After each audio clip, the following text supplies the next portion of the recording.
army officer. For years, the two men had exchanged letters, and at least once there had been a visit. Saif dimly recalled a whiny, weepy little girl with blonde pigtails appearing in his nursery. His future bride? Was that even possible? Dalil dug out the mobile phone he kept carefully hidden from the emir, to whom mobile phones were an abomination. He flicked through photos and handed it to Saif, saying, "At least she is a beauty."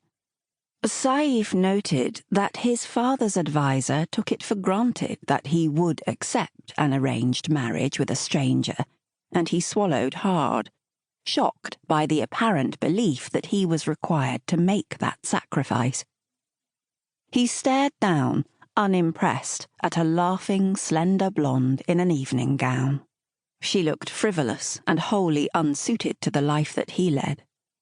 "What do you know about her?" he prompted. "Tatiana Hamilton is a socialite, an extravagant party girl. Not at all the kind of wife you would wish for, but in time." Dalil hesitated to avoid referring to the reality that the emir's failing health would not conserve the ruler forever. "Obviously, you would divorce her." "It is possible that I will refuse this proposition," Saif confessed tautly. "You can't. It could kill your father to go into one of his rages now," Dalil protested in consternation. "Forgive me for speaking so bluntly, but you do not want that on your conscience." Saif breathed in slow and deep as he faced the truth that he was trapped. He banked down his anger with the ease of long practice, for he had grown up in a world in which personal choice about anything was a rare gift. He had been raised to be a dutiful son, and now that his parent was weak and ailing, it was a huge challenge to break that conditioning. It didn't help that he also understood that it would be very painful for his traditional parent to be confronted by a defiant son. Arranged marriages might have been out of fashion for decades in Alaria, but at heart, the emir was a caring father, and Saif was not cruel. He was also very conscious that he was indebted to his father for the loving care he had practiced in an effort to ensure that his son was less damaged by his mother's abandonment.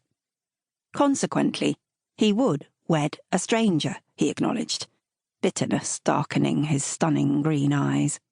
"Why would a spoilt English socialite want to marry me and come out here?" he demanded of the older man in sudden incomprehension. "For a title? Surely not." A look of distaste stamped Dalil's wrinkled face. "For the money, Your Royal Highness.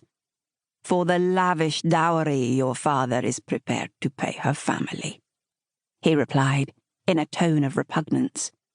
"They will be greatly enriched by this marriage, and that is why you will wish to divorce her as soon as possible." Saif was aghast at that statement. It gave him the worst possible impression of his future bride and filled him with revulsion.